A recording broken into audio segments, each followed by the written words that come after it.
Sean bienvenidos una vez más al programa de Su Abogado en Casa. Hoy tenemos un tema muy interesante. Doctor Fernando, bienvenido. La semana pasada estuvimos de celebración, de conmemoración, ¿no? No de celebración, sino de conmemoración del Día de la Mujer. Pero hoy vamos a tocar un tema que yo creo que a todos los colombianos y a los soposeños nos tiene que interesar, que es el tema de la ley de arrendamientos, ¿cierto? ¿Por qué? Porque hay muchas familias que en un momento dado viven de tener algunos predios, algunos apartamentos. Hoy día que ya ha crecido tanto el municipio de Sopó, ya hay muchos ofrecimientos de apartamentos, de casas también, de pronto que puedan ser tomadas en arriendo por personas interesadas, y también de locales, porque hoy día ya hay muchos sitios donde se arriendan locales, bodegas, se arriendan consultorios. Ahora ya hemos visto acá en nuestro municipio ya hay sitios donde hay arrendamiento para consultorios médicos, consultorios odontológicos, de diferentes profesionales que trabajan en nuestro municipio. Así es de que vamos a hablar un poco de eso. Doctor, bienvenido. Gracias, José Luis. Un cordial saludo para todas las amigas y amigos de Su Abogado en Casa. Así como la semana pasada aprendimos que el Día de la Mujer se conmemora y no se celebra, hoy vamos a aprender muchísimo sobre los contratos de arrendamiento. Exactamente, doctor. Pero bueno, empecemos por algo que me parece que es lo más lógico. Para el tema de arrendamientos, tanto digamos de lo que vamos a hablar hoy, ¿existen normas exactas cómo se debe hacer un arrendamiento? Sí. ¿O eso ya es, digamos, un acuerdo entre dos partes? Pero eso está legalmente, digamos, referenciado a través de una norma donde existen unos requisitos, unas cosas especiales para hacer un contrato de arriendo. Exactamente, José Luis. Muy bien, te preparaste. Yo sé que estudiaste las normas del contrato de arrendamiento. Hoy vamos a hablar de ello, del contrato de arrendamiento, y vamos a hablar de tres clases de contratos. Realmente vamos a hablar de dos: del contrato de arrendamiento de vivienda urbana. Sí. Vamos a hacer algunas referencias al contrato de vivienda rural. Sí. Y también hablaremos profundamente del contrato de arrendamiento de locales comerciales. Es correcto. Y José Luis, cada uno de ellos, de este tipo de contratos de arrendamiento, tiene una norma diferente. Pero por la duración de este espacio, pues no podemos entrar a hablar de los tres, sino, como decíamos, vamos a hablar principalmente del contrato de arrendamiento de vivienda urbana y del contrato de arrendamiento de locales comerciales. Correcto. Entonces, vayámonos preparando porque ese es un tema muy interesante. Lo primero que yo le tengo que preguntar a usted, doctor, es: para hacer un contrato tiene que haber dos partes, ¿cierto? Por lo menos. O sea, por lo menos, o sea, una persona o una entidad, porque me imagino que pues, eso puede ser personas o naturales o jurídicas, las que arriendan, y igualmente los que toman el arrendamiento en su momento pueden ser también o personas o entidades jurídicas. ¿Es así? Sí, completamente de acuerdo. Entonces siempre tiene que haber dos partes. Entonces, por lo menos. Entonces vamos a hablar por el tema de la vivienda en nuestro municipio, porque como les decía anteriormente, pues ahora hay muchas posibilidades de que la gente pueda tomar en arriendo apartamentos, que es quizás lo que más se presenta. Yo diría que la mayoría de los habitantes de nuestro municipio en Sopó, los antiguos, vivimos en casas. En esa época era la mayoría de casas. Últimamente, unos 10, 15 años de para acá, pues ya se han venido construyendo edificios con apartamentos. Y hay muchos de ellos, soposeños, que han adquirido esos predios precisamente pensando en arrendarlos para tener un ingreso para su familia. Esa es más o menos la filosofía que yo he visto de las personas que han adquirido apartamentos con el ánimo de arrendárselos a personas o a familias que los necesitemos. Pero entonces, empecemos porque, ¿qué es un contrato? ¿Ese contrato tiene que ser en físico o puede ser un contrato verbal? Listo, José Luis. Entonces arranquemos por el principio. Vamos a hablar en un primer momento por el contrato de arrendamiento de vivienda urbana. De vivienda urbana. Antes de entrar en los detalles de este tipo de contrato, ¿dónde se aplica el contrato de vivienda urbana? Para el caso Sopó, estos contratos se aplicarían para las viviendas que están en el casco urbano, sí, y en aquellos centros poblados del municipio, por ejemplo, Meusa, sí, Briceño y también Pueblo Viejo. Gratamira. Entonces, en esos centros poblados se considera que tienen norma urbana y por lo tanto aplicamos el contrato de vivienda urbana. ¿Y dónde está especificado ese tipo de contrato? En la ley 820 de 2013. Entonces en el 2013 se expidió una ley, la 820, que regula la materia del contrato de arrendamiento de vivienda urbana. Pero mira esto, ¿por qué se expidió esa ley? ¿Cuál era el espíritu? La naturaleza, la finalidad. Resulta que todos tenemos un derecho fundamental que es el derecho a la vivienda digna. Okay. Y ese derecho, lo que quiere decir es que todos tenemos derecho a acceder a una vivienda para podernos desarrollar como personas, en familia y ser productivos para la sociedad. Es un derecho fundamental. ¿Recuerdan los derechos fundamentales? Correcto. Tenemos un derecho fundamental que se llama derecho a la vivienda digna. ¿Eso qué quiere decir, doctor? Que las viviendas tienen que tener unas características especiales para poder tener esa vivienda digna. Sí, exacto. Hay dos, el núcleo esencial del derecho a la vivienda digna, digamos que tiene dos aspectos. Uno, que las personas podamos acceder a una vivienda digna. Entonces eso, cuando tú ves que el presidente o el vicepresidente o el gobernador o el alcalde saca proyectos de interés social, no es que esos funcionarios estén regalando vivienda, es que están satisfaciendo un derecho fundamental. Aquí nadie regala vivienda, es que es el derecho de las personas a tener una vivienda digna. Pero esa vivienda, como tú decías, o la palabra digna quiere decir que sea con unos mínimos para que la persona viva dignamente. ¿Cuáles son los mínimos? Pues un área mínima, que no puede ser un cuarto de 3x3, que tenga acceso a los servicios públicos, que tenga acceso a la vía pública, todos unos detalles para que la persona realmente tenga una vivienda en condiciones dignas, para que pueda vivir dignamente. Pero te voy a dar un dato que creo de pronto nos va a sorprender. En Colombia, el 35% de la población vive en viviendas arrendadas. Y Colombia es el país en Latinoamérica en el cual su población vive más en arriendo. Casi 17 millones de personas en Colombia viven en arriendo. Esto por dos razones fundamentales. La primera, porque es evidente el fracaso de las políticas nacionales, departamentales y municipales para darle vivienda a las personas que tienen derecho a tener una vivienda. Es un fracaso. Y segundo, como tú decías, muchas personas que tienen la capacidad, una de forma de invertir sus recursos es comprar una vivienda y arrendarla. Eso es muy típico de Colombia, no sucede en todo el planeta. En Colombia sí es muy común que personas que tengan capacidad económica compren un inmueble y lo arrenden. Entonces, por esas dos razones, por el fracaso de la política de vivienda en Colombia, más la posibilidad que tienen personas de acceder a recursos para comprar una vivienda y ponerla en arriendo, es que tenemos tan disparado el número de personas que viven en arriendo en Colombia. Por eso estamos hablando que casi 17 millones de casi 50 millones de colombianos, 17 viven en arriendo. Lo que significa que hay que tomar medidas para que evidentemente la gente sí pueda acceder a su propia vivienda y que sea digna. Entonces, bajo ese espíritu, se expide la ley 820 de 2003, que es la de vivienda urbana. Y en ese escenario, lo primero, como tú me decías, bueno, ¿y qué es un contrato?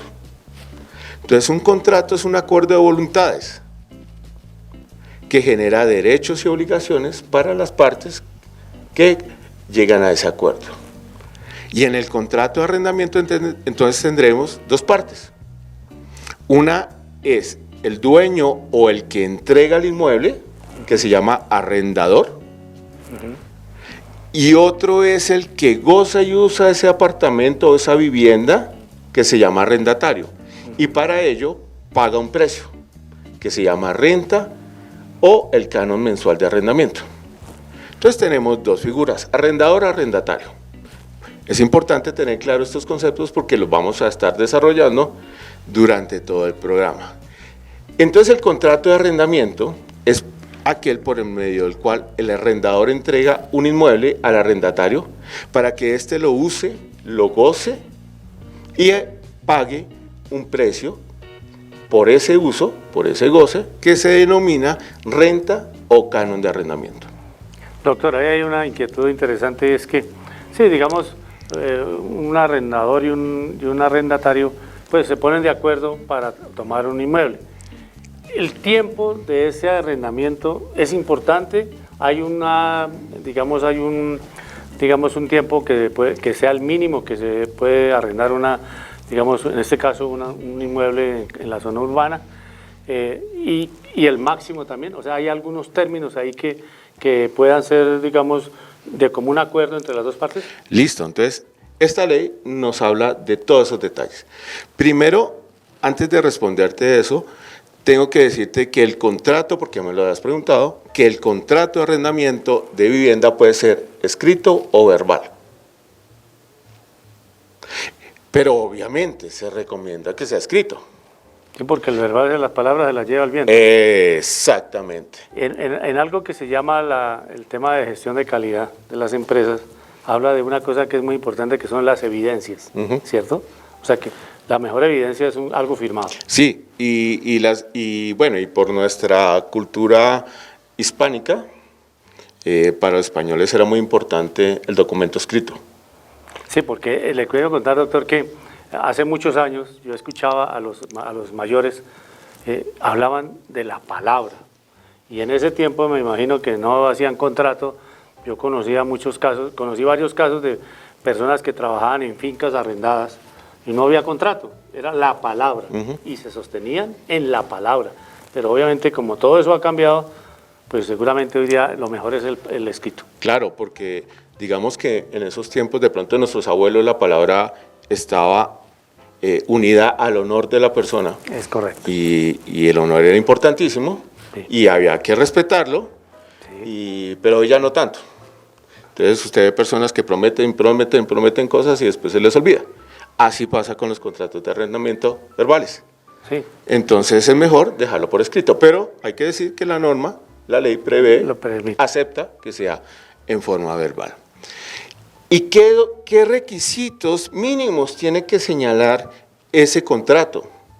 Evidentemente tiene que identificar las partes, arrendador y arrendatario, los nombres completos y su cédula. Segundo, tiene que identificar el inmueble.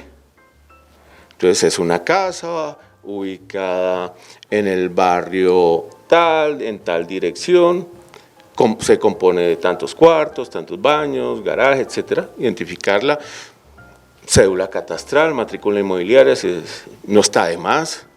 Si es un apartamento, en qué conjunto se encuentra, cuál es el número del apartamento y qué derechos tiene a acceder a las zonas comunes. Todos esos detalles hay que identificar el predio. También hay que señalar, como tú preguntabas, bueno, ¿y cuál es el plazo del contrato?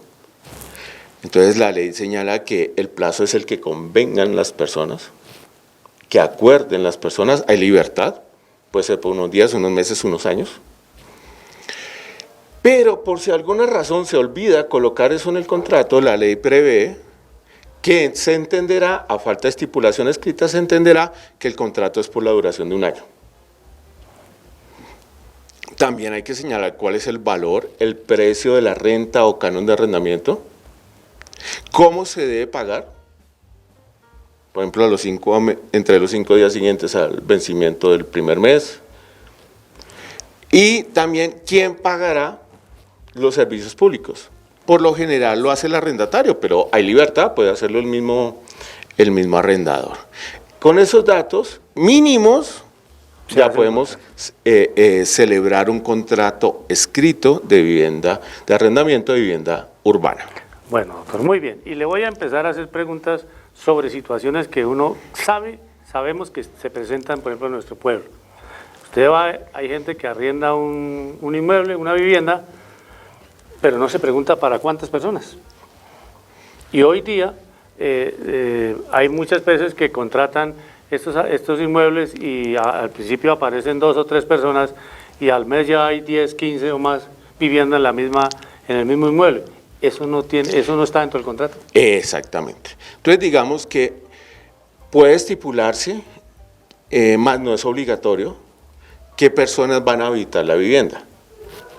Pero lo que sí hay que también dejar muy clarito es si se permite el subarriendo o la cesión del contrato.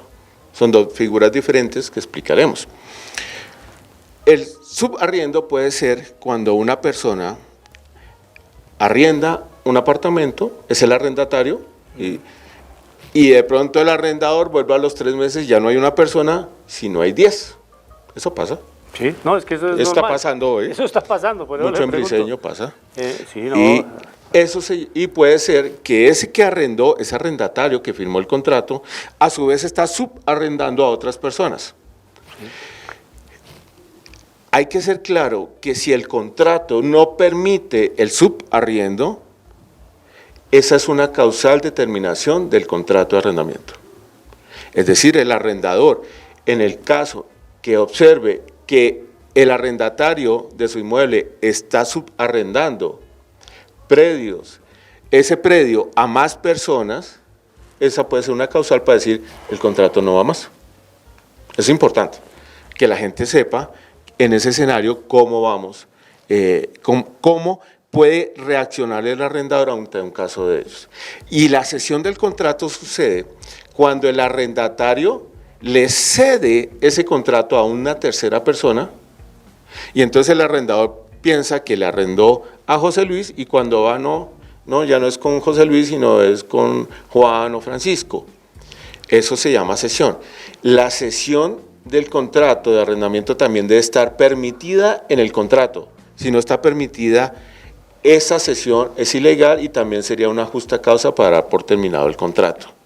Esas son situaciones que estamos viviendo muchos de los oposeños que son arrendadores y por lo tanto tienen que ser muy conscientes al momento de arrendar. A quién se le arrienda y que esa destinación del inmueble sea para lo que se arrendó. Porque hay veces que el inmueble se arrienda para vivienda y de pronto, como el inmueble tiene un garaje, de pronto ahí colocar una tienda, lo cual es ilegal frente al control urbanístico de la alcaldía, pero eso también sucede. Sí, ahí le iba a preguntar es que últimamente hemos visto en Bogotá, más que todo, no vamos a hablar de Sopó, sino de Bogotá, casos, digamos, donde en algunas viviendas arrendadas, ¿sí?, pues la policía o las fuerzas armadas han encontrado una gran cantidad de tráfico de estupefacientes. Y hasta donde he escuchado, pues han iniciado un proceso de ¿cómo llaman? De extinción de dominio. ¿Eso sí, está amparado en algo? El arrendador tiene que tener muchas precauciones con a quién se le arrienda. Porque si el inmueble es utilizado para actuaciones delictivas y especialmente para el caso de venta de drogas ilegales, cocaína, marihuana, éxtasis y otras tantas, no solo van a detener a las personas que están ahí expendiendo, sino que el inmueble va a entrar en proceso de extinción de dominio, es decir, se lo van a quitar al dueño que de pronto actuó de buena fe y no tenía ni idea que estaba sucediendo eso, pero aquí la ley fue muy drástica y pasaría a ser del Estado colombiano. Entonces, y ha pasado en Sopó. ¿Sí? Entonces, muy importante, ¿sí ve? Es importante, doctor, conocer todo esto, porque yo sé que en Sopó hay muchas personas que viven del arriendo, pero qué bueno esto que estamos trabajando en el día de hoy, porque permite a las personas que tienen sus predios para arrendar abrir muy bien los ojos y saber a quién se le arrienda, ¿cierto? Porque muchas veces no se sabe ni quién. Ahora, otra cosa, en el caso, por ejemplo, del arrendatario, el arrendador puede solicitar, digamos, referencias, puede solicitar extractos de donde trabaja, puede solicitar algunas garantías que le permitan tener como la certeza de que primero se lo están arrendando a una persona o a una familia de bien, o segundo, que tiene con qué, digamos, pagar el canon acordado. ¿Eso se puede investigar? Sí, claro, mientras no sean documentos que tengan reserva de ley, no hay ningún problema. Es decir, el arrendador no puede ir al banco a pedir el extracto de la cuenta del señor, pero al señor sí le puede, al arrendatario sí le puede decir, o a alguien que esté interesado en ser arrendatario, por favor muéstreme el extracto de su cuenta de ahorros para saber que usted tiene determinados ingresos. Que usted traiga una referencia o una certificación laboral para saber que sí trabaja donde dice que usted trabaja. Cuestiones así son totalmente válidas y es más, se recomienda muchísimo que inclusive el arrendador acuda a la inspección de policía, o mejor, al comando de policía, con los datos de la persona, el número de cédula, para que revisen los antecedentes. Porque también hemos encontrado aquí en Sopó que aquí se han encontrado delincuentes que han cometido graves crímenes en Colombia y se están escondiendo en el municipio. Sí, y claro. entonces, todo eso está bien, es recibido. Mientras, como te digo, no se pida nada que esté prohibido, como aquellos documentos que tienen reserva legal. Pero bueno, eso es importante porque entonces ya las personas que tienen sus predios para arrendar saben que todo eso se puede investigar y se puede cotejar precisamente para tener la certeza de que se le está arrendando a la persona indicada, adecuada, y que además no corre peligro ni su bien como tal, ni su inmueble, claro, ni el canon que puedan arrendar, que puedan ajustar, digamos, en el momento de celebrar el contrato de arrendamiento. Listo, José Luis. Otros detalles de la Ley 820 sobre el contrato de vivienda urbana. La prórroga. Resulta que por lo general los contratos de arrendamiento de viviendas se celebran por un año, por general, pero ya dijimos, puede ser por días, meses o más años. ¿Qué pasa cuando se llega a ese último día del plazo? Pues la norma establece que si no hubo comunicación previa del arrendador y arrendatario para dar por terminado el contrato, se entiende prórroga automáticamente, por un periodo igual al inicialmente pactado. ¿Pero cuánto tiempo antes? Entonces, ¿Un mes? No, 3 meses antes, si una persona, el arrendador o arrendatario, queda por terminado el contrato, tiene que avisarle a la otra con 3 meses de anticipación que no lo va a renovar. Correcto. Y eso a través de correo certificado, para que no haya dudas de que sí le llegó, que no me llegó, que etc. Entonces, por correo certificado, esa sería la prueba. Pero hoy día, doctor, precisamente con tanta tecnología que tenemos a la mano, correo electrónico, no sé, hasta el Facebook, tenemos el Instagram, tenemos el Twitter, bueno, todas esas tecnologías son aplicables a la hora de decirle a un arrendador, a un arrendatario, no le puedo arrendar más el predio. ¿Eso en general o no aplica? En general, la prueba electrónica en todos los procesos es válida. Cuando hablo de prueba electrónica son todas las que acabas de mencionar. Hay documentos electrónicos, un correo electrónico, un mensaje por WhatsApp. Es correcto. En Facebook, todos esos son documentos electrónicos. El tema es cómo probar el documento electrónico. Ahí sí nos complicamos. La evidencia. Porque la prueba no es que yo imprimo el pantallazo del mensaje de WhatsApp o del correo electrónico, eso no sirve en un proceso judicial. Como la prueba es electrónica, hay que aportarlo electrónicamente. Entonces hay que llevarlo en una USB, hay que llevarlo en un disco duro, o hay que llevar el propio celular, y ahí nos empezamos a complicar, y hay que demostrar además que ese mensaje que yo envié lo recibió el destinatario sin modificación alguna, y eso se complica muchísimo. Recomendación sencilla, háganlo a través de correo certificado, que es lo que pide la norma, y solucionamos todo esto. Además, hay unas obligaciones del arrendador y el arrendatario. El arrendador, ¿cuáles son sus obligaciones? La primera, entregar el inmueble, la cosa, en perfectas condiciones para su uso, con los servicios públicos domiciliarios conectados. ¿Qué tal que tú llegues allá? Claro, y al día. ¿Y qué tal llegues si no haya agua, no haya alcantarillado, no haya luz? ¿Ok?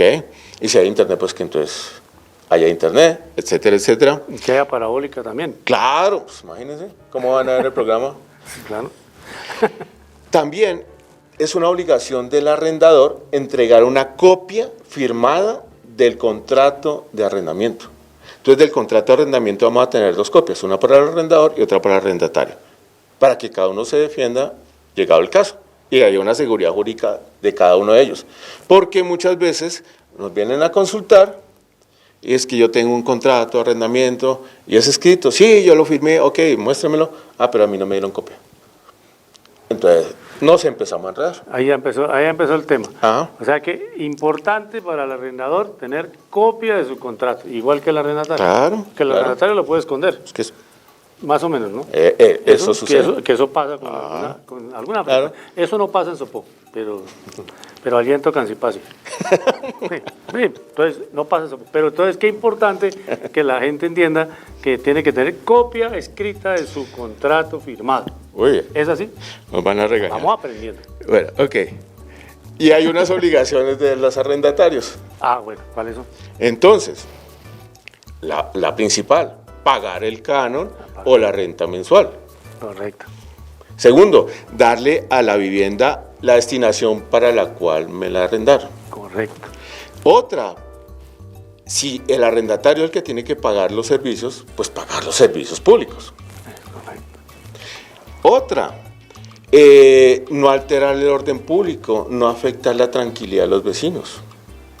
Es una vivienda, Sí, claro. no es un bar, discoteca. Sí, claro. Entonces digamos que básicamente que el arrendatario utilice el inmueble para lo que lo contrató, que no lo ceda o no lo subarriende, como hablamos ahorita, sin que no haya autorización en el contrato.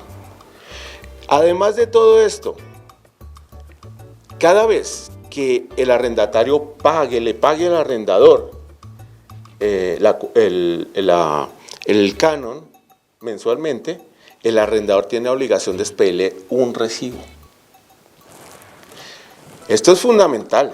Está en la obligación del arrendador entregar el recibo de lo que le pagaron, en la fecha que le pagaron. Porque una de las causales para dar por terminado el contrato de arrendamiento es el no pago del arriendo. Sí. Y puede que puede que una persona pague juicioso y es cuestión de amistad y no se piden recibos ni nada. Y después pasa algo, se dañó la amistad y el arrendador dice, el señor nunca me ha pagado. Claro, Pero yo le pagué. No hay cómo probar. Y ante el juez se demuestra es con los recibos, Claro. no con testigos. Pues muy importante.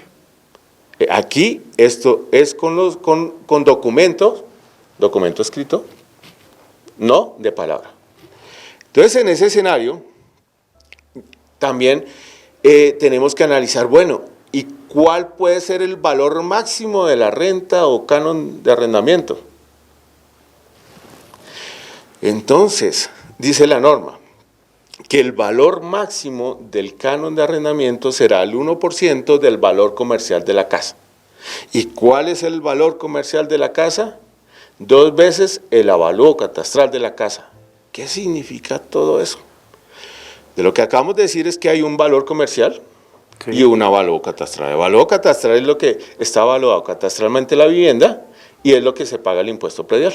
Correcto. Entonces, si catastralmente la vivienda está evaluada, por ejemplo, en 100 millones, vamos a hacer este ejercicio, una casa evaluada catastralmente en 100 millones, entonces el avalúo comercial será 2 veces, la casa comercialmente valdrá 200 millones.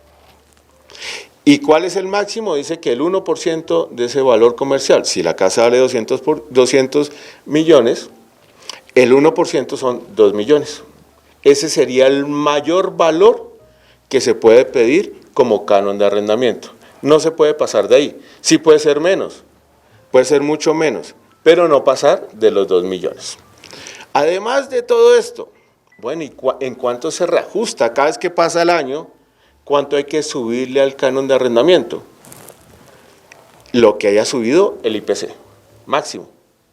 Por eso es tan importante, cada añito el gobierno nacional informa cuál fue el índice de precios al consumidor, el IPC, del año anterior, porque eso afecta, entre otros, el costo del arrendamiento.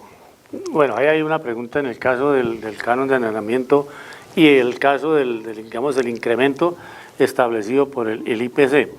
Como no todos los arriendos son el 1 de enero, sino puede ser en abril, en mayo, en junio. Digamos, si el arrendatario lo tomó, digamos, en agosto, el incremento sería al año, o sea, en el agosto del año entrante. Claro. No se lo aplicaría el 1 de enero del otro año. No.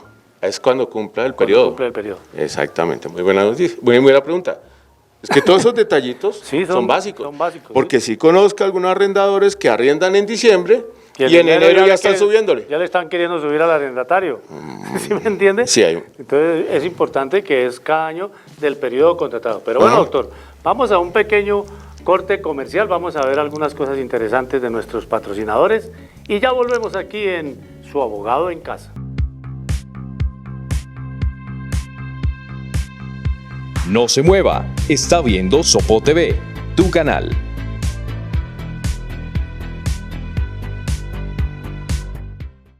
Hola para todos, mi nombre es Lorena Castro, dueña y propietaria de Retratos de Belleza, una tienda en la que encontrará los mejores productos. Y en esta ocasión les estaré mostrando unos productos que son esenciales para nuestra belleza capilar y que seguramente los están necesitando. Entre esos está esta plancha viajera que es para cargar a cualquier lado. Entre esos, nuestra oficina que necesitamos arreglarnos rápidamente. El secador que viene con su difusor para las que somos crespas y necesitamos arreglarnos, o también para las personas de cabello liso y con este difusor especial. Y también contamos con la pinza onduladora para que arregles tu cabello, lo tengas lindo, bonito, de una forma práctica, sin que esté ese crespo ahí andando. Entonces pídanlos de una vez, aquí están nuestras redes sociales, nuestro contacto telefónico para que la soliciten ya.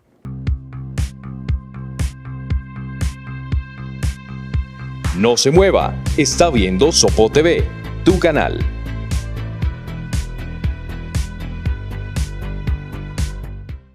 Muy bien, continuamos aquí en Su Abogado en Casa, hoy hablando precisamente de la ley de arrendamientos, algo que tiene que ver mucho con nuestra situación aquí en nuestro municipio y en todo el país. Pero bueno, doctor, yo quería preguntarles, muchos conocemos un tema que se llaman las inmobiliarias, o sea, son como entidades que precisamente se encargan de poner estos predios en arriendo. ¿Cómo funciona ahí, digamos, en este caso, cuando ya no es la persona directamente, sino es un tercero, en este caso, que es como una inmobiliaria? ¿Eso cómo funciona? Qué buena pregunta. Entonces, ¿cómo funciona? La inmobiliaria es una persona jurídica, es una empresa, que entre sus funciones está la de arrendar predios. Entonces, el dueño del predio, del inmueble, autoriza a través de un poder para que sea la inmobiliaria la que en su nombre arriende el inmueble. Entonces, el arrendador sería la inmobiliaria.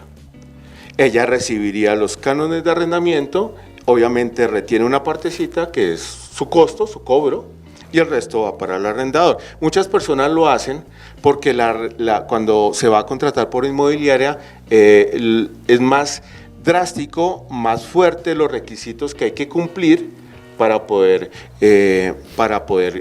contratar en arriendo. Entonces, muchas personas, inclusive habría que pagar un seguro de cumplimiento para que en caso de que el arrendatario no cumpla con el pago, la aseguradora paga ese perjuicio. Entonces, sí, en muchos casos hay inmobiliarias que son las que arriendan en nombre del dueño del inmueble. Pero ahí ya entramos en otro tema, doctor, y es que ya estamos hablando de un seguro.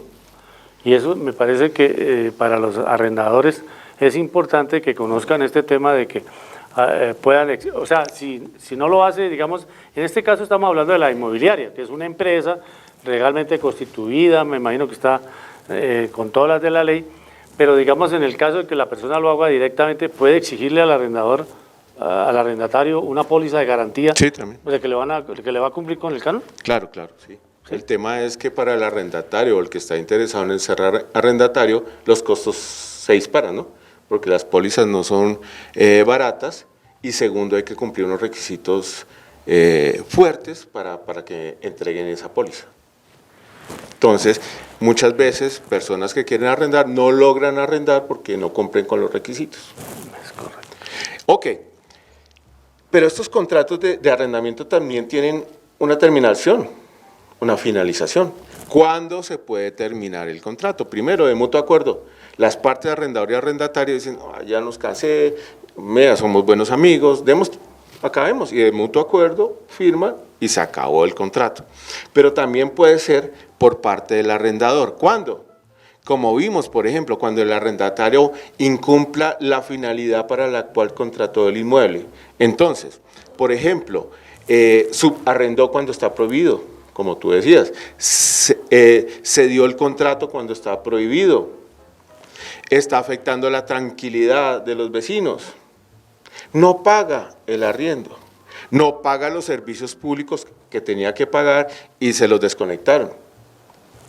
Todas esas son causales para que el arrendador pueda dar por terminado el contrato. Y también, si avisa con más de 3 meses de anticipación a la fecha de vencimiento del contrato, así se haya prorrogado, si avisa que no quiere darlo por continuado, entonces ahí se termina el contrato. Pero bueno, ahí viene la parte interesante del asunto y es que sí, puede que el arrendador diga, no le arriendo más porque pues me ha incumplido con todas estas cosas, pero realmente ¿cuándo le pueden desocupar el apartamento a ese arrendador?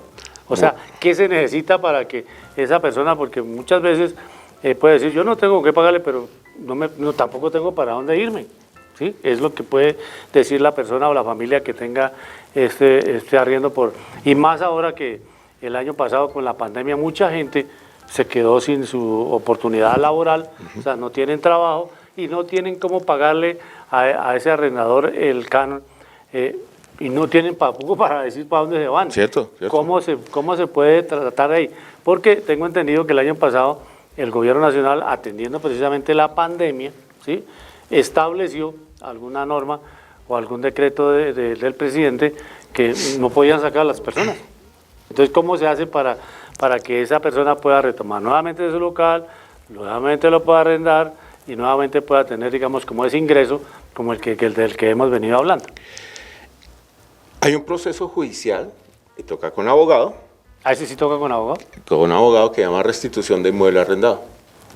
Y entonces cuando el arrendador advierte que el arrendatario está incumpliendo, como acabamos de decir, alguna de esas obligaciones que tenía el arrendatario, puede acudir ante el señor juez en una demanda que se llama restitución de inmueble arrendado para que el juez en sentencia falle y le ordene al arrendatario el desahucio, es decir, desalojar el inmueble. Eso no es de que el arrendatario incumplió con el pago, por ejemplo, porque se quedó sin trabajo, y entonces el arrendatario llega al mes siguiente y le dice, ¿usted cómo me pagó? Se me va. No. Eso tiene que ser con orden judicial. Y es un proceso pues que se demora sus meses, o años, ¿no? Estamos en Colombia. Y aquí hay un detalle fundamental. En ese proceso judicial de restitución de inmueble arrendado, el arrendatario solo puede defenderse, solo puede hablar, solo puede contradecir la demanda si demuestra que ha pagado por lo menos los últimos 3 meses de arriendo. Si no ha pagado, no puede actuar dentro del proceso y el proceso continúa. ¿Por qué esto? Porque puede suceder que el arrendador demande argumentando falsamente que el arrendatario no ha pagado. Entonces el arrendatario va y demuestra, mire los recibos, que sí pagué. Bueno, ahí hay una pregunta, doctor, es la siguiente. En caso de que, digamos, porque cuando ya se entran estos términos es porque ya ni el arrendador ni el arrendatario están de acuerdo, ¿cierto? O sea, ya hay conflicto entre los dos.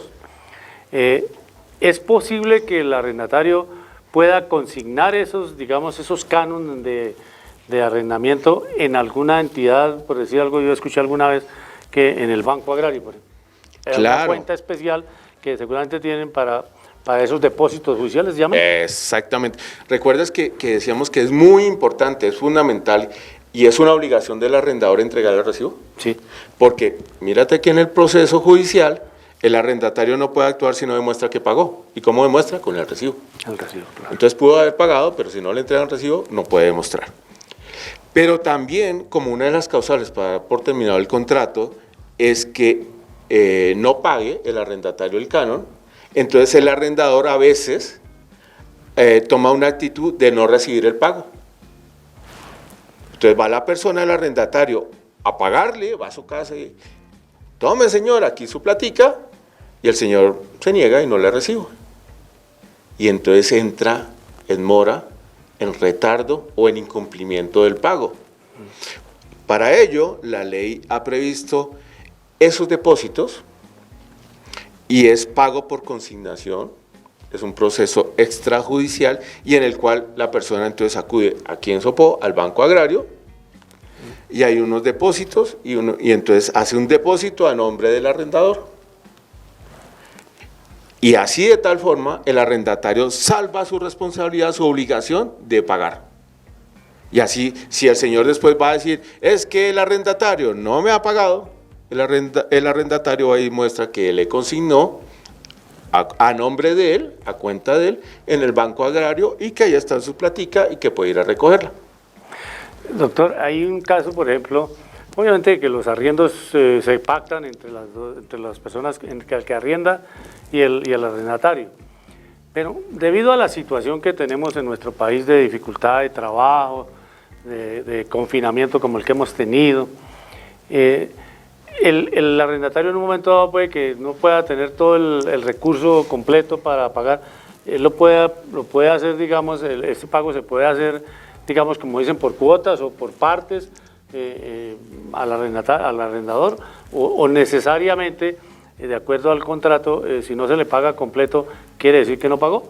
¿O hay alguna ayuda ahí? No, digamos que la norma, evidentemente, si se fija una cuota, esa es lo que hay que pagar, el valor total. Si se paga menos, pues hay un pago parcial.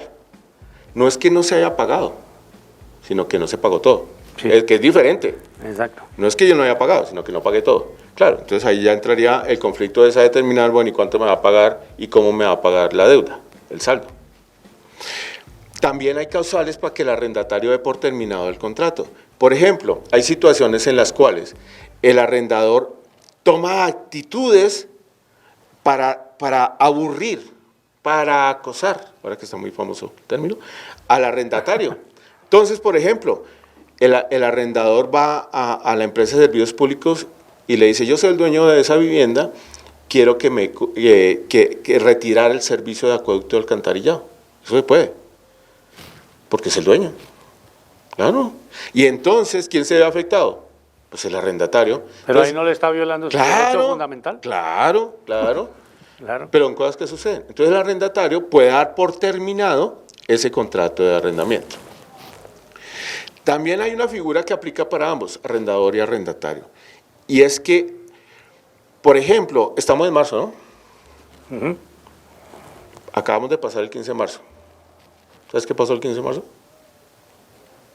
Y entonces, es un día muy importante, y entonces... Era, ¿sabe qué? El Día Mundial del Consumidor. Sí. Casi.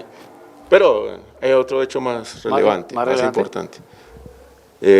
Daniela lo sabe, se está riendo ahí atrás. Bueno, el cuento es que, por ejemplo, 15 de marzo, y el contrato va hasta el 31 de diciembre. Tanto arrendador o arrendatario pueden decidir dar por terminado el contrato, informándole al otro por correo certificado, pero habría una indemnización de 3 meses de arriendo.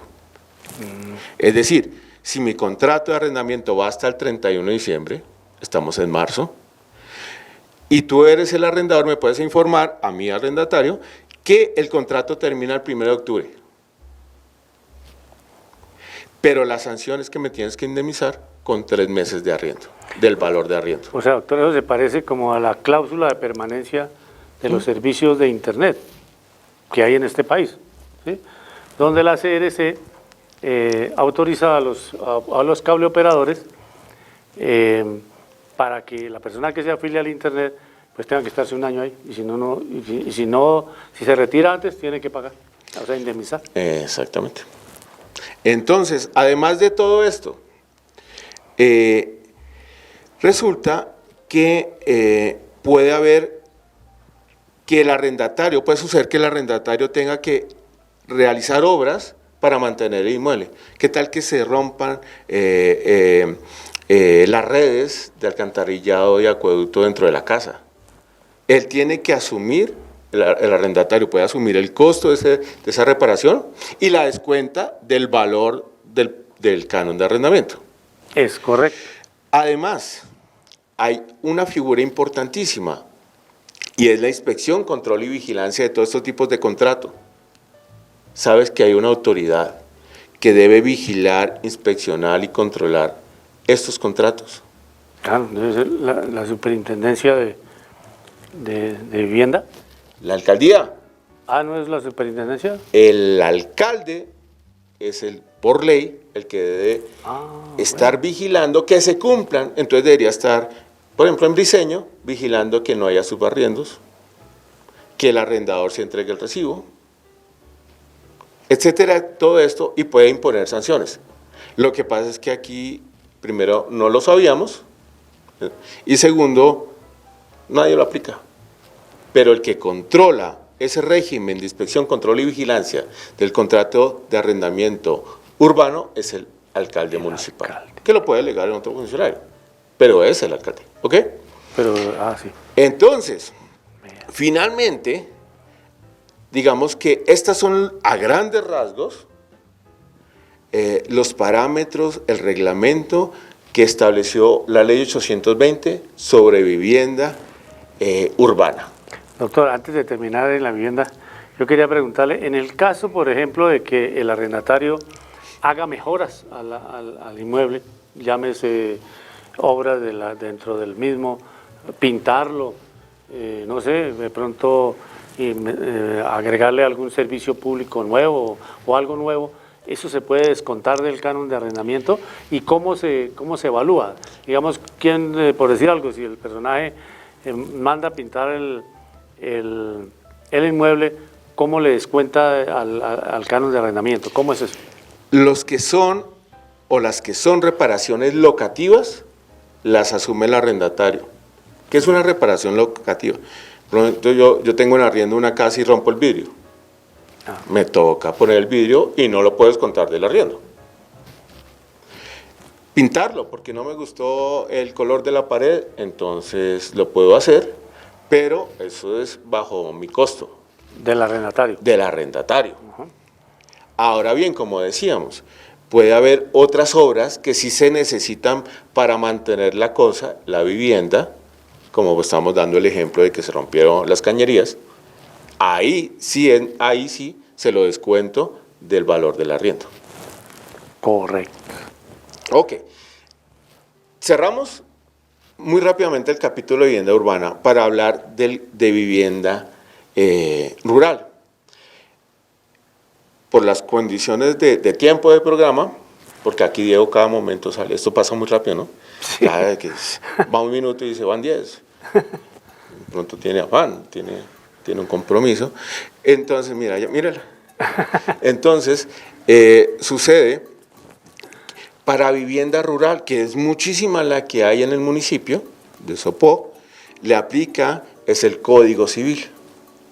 Y entonces, ojo aquí, porque muchas personas que viven en zona rural hacen contratos basados en la ley 820, cuando no es la que aplica. Entonces, si bien el Código Civil habla de la autonomía, la voluntad de las partes, y de común acuerdo las partes podrían llegar a reglamentar su contrato de similar forma a la ley 820, no necesariamente son las mismas normas. Eso hay que tenerlo claro. Además que en zona rural pues hay otras condiciones muy especiales. Ahí sí es muy necesario identificar plenamente el predio, ¿no? Porque si es una finca, imagínate, entonces los linderos, etcétera, etcétera, cuál es el uso del suelo que se puede hacer y que no se puede hacer ahí, en fin. Entonces, tener muchísimo cuidado cuando estamos hablando de arriendo de vivienda rural. Y vamos a hablar entonces del contrato de arrendamiento de locales comerciales. O sea, eso es importante, doctor, porque algo que vemos en nuestro municipio es que ha crecido mucho el tema del arriendo de locales. O sea, uno ve permanentemente que las casas que están sobre las vías principales pues terminan siendo los garajes que antes eran para guardar el carro, ahora son para colocar un negocio, X, Y o Z, pero uno ve permanentemente muchos negocios de comercio que han nacido en nuestro municipio. Obviamente el municipio ha crecido, la población se ha multiplicado y obviamente se necesitan este tipo de comercios que hay en nuestro municipio. Pero tiene condiciones especiales diferentes a las que hablamos de la vivienda. Sí, exactamente. Entonces, ¿cuáles son? Y entonces te propongo algo. Antes de hablar del contrato de arrendamiento de locales comerciales, ¿por qué no vemos a Lucho y Fercho? Ah, sí, bueno. Veamos a Lucho a ver qué preguntó hoy y Fercho qué contestó.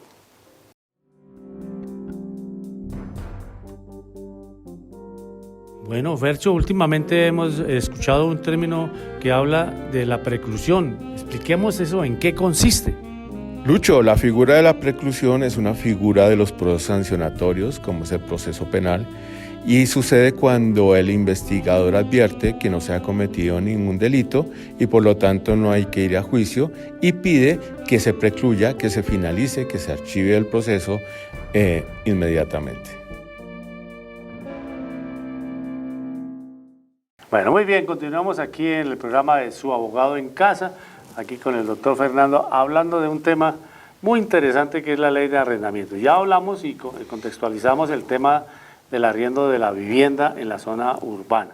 Sabemos que el tema de la zona rural pues es un tema un poco más largo de tratar. Muy seguramente puede que más adelante, doctor, en algún programa hablemos un poco de eso, del tema de los arriendos a nivel rural, que tiene que ver con fincas, casas y otras cosas.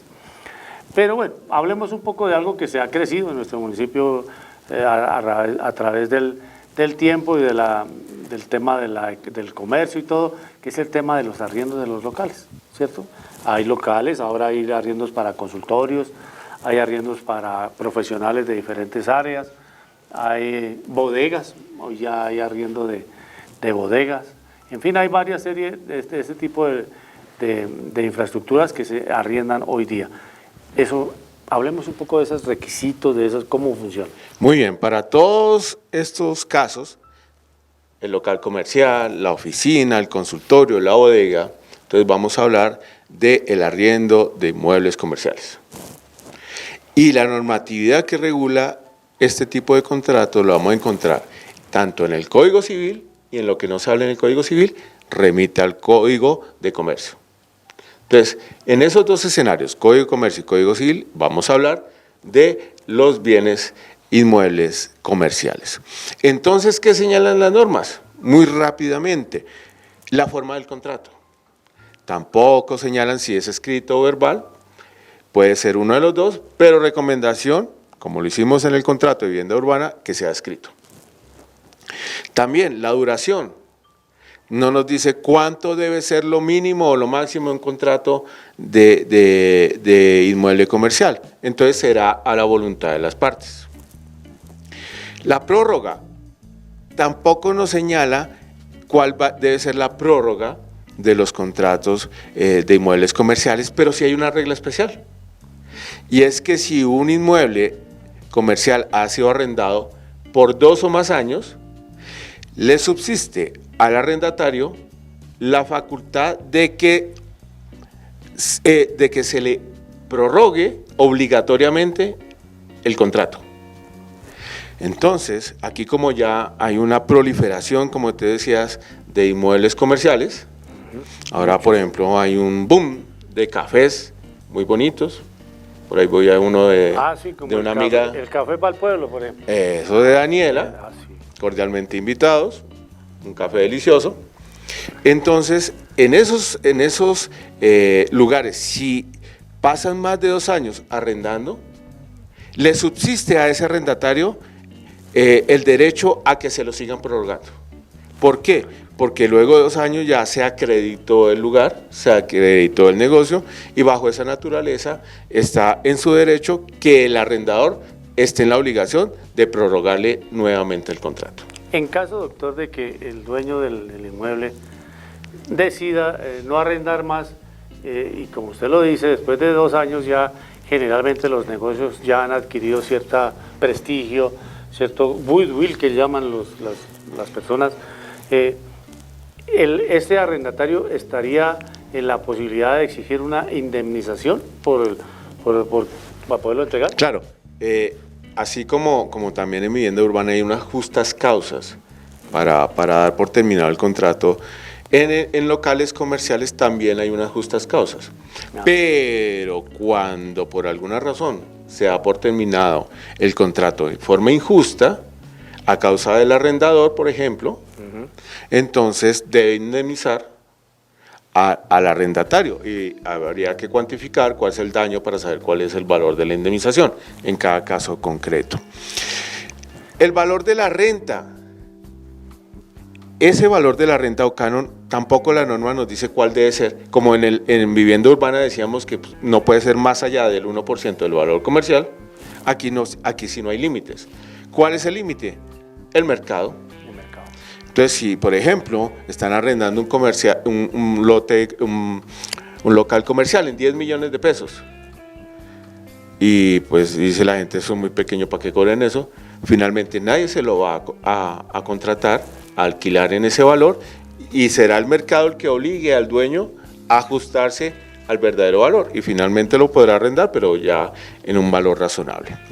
El incremento del valor del canon, la norma tampoco establece cuál es el máximo, pero sí hay que dejarlo en el contratico cuál será el máximo, ¿no? Porque si no, el arrendador de pronto se emociona y va y pide mucho.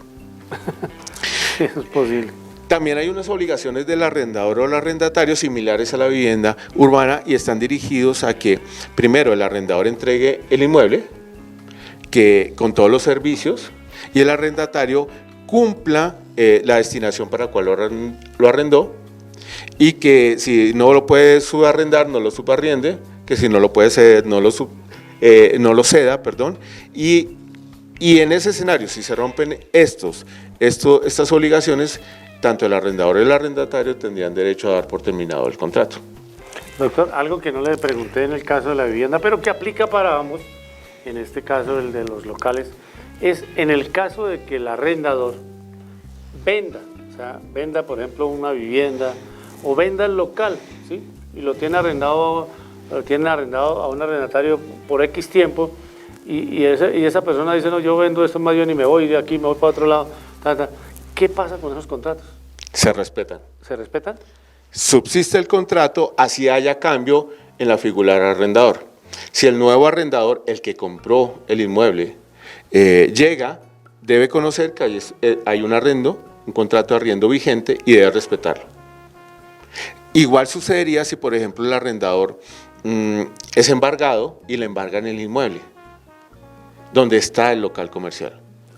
Entonces también se respeta ese contrato de arrendamiento y ya será el juez el que determine a quién se le consigna el valor del canon, ya sea a orden del juzgado o de un tercero o del principal arrendador, si es que eso lo decide el señor juez. También hay que determinar quién va a pagar los servicios públicos. Eso es fundamental, ¿no? Claro. Además, también hay unas terminaciones del contrato, que puede ser de mutuo acuerdo, también puede ser a solicitud del arrendador, a solicitud del arrendatario, pero aquí no habla de los 3 meses. Entonces, obviamente, eso hay que dejarlo todo muy clarito. También puede suceder, y como tú mencionabas anteriormente, el año pasado, hace casi un año, por el mes de abril, cuando se dispara el tema del COVID, y pues digamos que ahorita ya lo vemos como en retrospectiva, ya tenemos un panorama muy general de qué es lo que está sucediendo, pues en los primeros días recuerda que no se sabía nada, entramos en una emergencia económica, social y sanitaria, y en ese escenario el señor presidente expide 2 decretos legislativos, es decir, 2 decretos con fuerza de ley, como si fueran una ley. Y primero era el decreto 579 de 2020, eso fue el 15 de abril, y fue del 15 de abril, tuvo vigencia hasta el 30 de junio, y prohibía los desalojos, los reajustes de cánones del valor del canon, pero para las personas esto solo tuvo vigencia entre el 15 de abril y el 30 de junio del año pasado. O sea, hoy no está vigente. Ya no está vigente. Y posteriormente expidió otro decreto, el 797 de 2020, pero esta vez dirigido a la terminación unilateral de contratos de inmuebles comerciales. Entonces le dio una oportunidad para aquellas personas que se vieron afectadas con todas las medidas restrictivas de movilidad que se han tomado y se siguen tomando. Entonces estoy hablando de aquellos dueños de bares, de cafés, de restaurantes, de cines, etcétera, etcétera, que no podían seguir ejerciendo su labor comercial porque estaba prohibida. Entonces, a través de este decreto lo que se buscó fue que esas personas pudieran dar por terminado unilateralmente el contrato y únicamente con una indemnización de 1.5 cánones de arriendo. Entonces, el arrendatario puede dar por terminado y digamos que su sanción, la indemnización que debía pagar era 1,5 cánones de arriendo y así podía dar por terminado el contrato. Correcto. Doctor, yo quería preguntarle algo de pronto que nos faltó haber comentado, y es que, como puede haber, en esto siempre habrá diferencias entre el que arrienda y el que toma en arriendo. Hay una cosa que yo he escuchado por ahí y que he visto que trabajan, que son los centros de conciliación, ¿sí? ¿Eso en qué consiste y la ley cómo lo tiene previsto para digamos, seguramente para arreglar esos problemas o muchos otros? Sí, claro. Digamos que en general la conciliación es un mecanismo de resolución de conflictos. ¿Y qué es lo que se busca en una conciliación? Que cuando hay dos partes que están en posiciones muy separadas, entonces cada uno ceda en sus pretensiones para llegar a un punto intermedio y lograr un acuerdo que satisfaga a ambos. Esto es fundamental en este ejercicio, es que ambos tienen que ceder. Si uno cede totalmente, pero el otro no, eso no es conciliación. Eso es adherirse a la posición del otro. Esto lo trajimos en Colombia hacia los primeros años de este siglo. Básicamente lo copiamos del ordenamiento jurídico alemán. Y digamos que la finalidad de la naturaleza, el espíritu está claro, y es, puede que yo en una conciliación no logre todo lo que pretendía, pero me voy a ahorrar tiempo. Ustedes saben que un proceso judicial en Colombia dura mucho tiempo. Costos, Eso es cierto. porque hay que pagar abogados más los costos propios del proceso, la demora en el tiempo es un costo. Y finalmente esa conciliación que se realiza en un centro de conciliación acreditado para que tenga valor, hace tránsito a cosa juzgada. ¿Qué significa eso? Que esa conciliación que reúna todos los requisitos de ley es como si fuera una sentencia, y eso es, se decidió el conflicto, la diferencia entre las partes. Entonces, pues se puede acudir en muchos escenarios, no en todos, sino en los que permite la ley, a conciliar algunas diferencias de tipo jurídico para evitar irnos al proceso judicial. Sin embargo, en Colombia, no sé si por nuestra sangre latina, muchas veces preferimos el conflicto que solucionar ese conflicto de forma razonada, amigable en un centro de conciliación, y entonces salen frases como háblese con mi abogado y similares, que nos da muchos trabajos a los abogados, pero que realmente no le hace bien a la sociedad. Muy bien, doctor. Bueno, ¿qué nos falta? Porque el tiempo no creo que se nos está terminando este programa. Igual le queremos decir a la comunidad que si tienen dudas sobre esto, envíenos las inquietudes a la página de la Antena Parabólica o a las redes sociales en las que tenemos la información permanentemente de lo que hacemos acá en la Antena Parabólica y en el canal Sopo TV, tu canal, para que de pronto el doctor pueda ayudar o asesorar en un momento dado, ¿no? Vamos a tener de pronto más adelante la posibilidad de dar un número de teléfono para que lo puedan contactar en el evento en que necesiten ampliar algunas inquietudes, dudas que se presentan, porque este tema me imagino yo que a los abogados se lo comunican en las facultades de Derecho en un semestre, y aquí lo estamos haciendo en una hora, y creo que es como muy acelerado, ¿cierto? Además, o este programa se pasó muy rápido porque es muy chévere, o tenemos problemas de reloj con Diego y con Daniela y con Alexandra, porque a cada momento dicen 10, 20, 30, llevamos como en 70 minutos y no sé en cuándo pasó eso, pero que ya llevamos 70 minutos de programa. espero que así como ha sido muy rápido para nosotros, es decir, muy agradable, también sea para la comunidad soposeña, que lo entiendan, que lo puedan y que ya sepan, que tengan herramientas para conocer sus derechos y cómo defenderlos. Es correcto, así es que, doctor, muchas gracias por habernos permitido llegarle a la comunidad con estos temas que son a diario. Yo creo que aquí en Sopó, eso a diario la gente vive pensando en esas cosas, tanto los que viven arriendo como los que arriendan, claro, deben tener preocupaciones permanentes de la situación de sus inmuebles y sus cosas. Entonces, muy importante que conozcan todos estos derechos a los que tenemos todos para que podamos hacer las cosas en lo mejor posible, ¿no? No faltarán los conflictos, como en todo, eso es normal, pero tratamos de evitarlo, como usted lo dijo, a través de lo que escrito está en las mejores condiciones. Así es de que muchas gracias, doctor, y nos volveremos a ver la otra semana con otro tema que le interesa a la comunidad. Así es de que muchas gracias, doctor. Nos vemos la próxima semana en su programa Su Abogado en Casa. José Luis, muchísimas gracias y un abrazo para toda la comunidad soposeña. Llegamos al final de esta emisión.